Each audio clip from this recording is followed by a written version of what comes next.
How to lock Aqua on Aquarius. Hello everyone, welcome to our channel and let's see how we can do it. So first of all, log into your Aqua account on Aqua Network's website.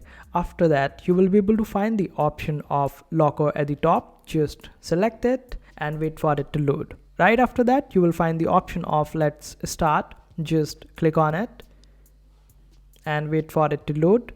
After that, you will be able to find this particular user interface. Just type the amount of Aqua that you want to freeze or lock.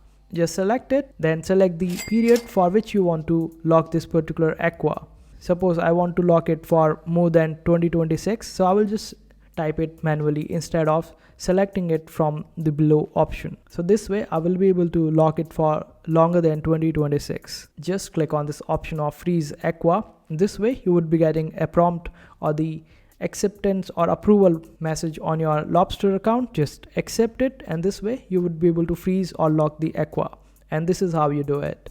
I hope this video was helpful. Make sure to hit that like button and also subscribe to our channel for more helpful videos.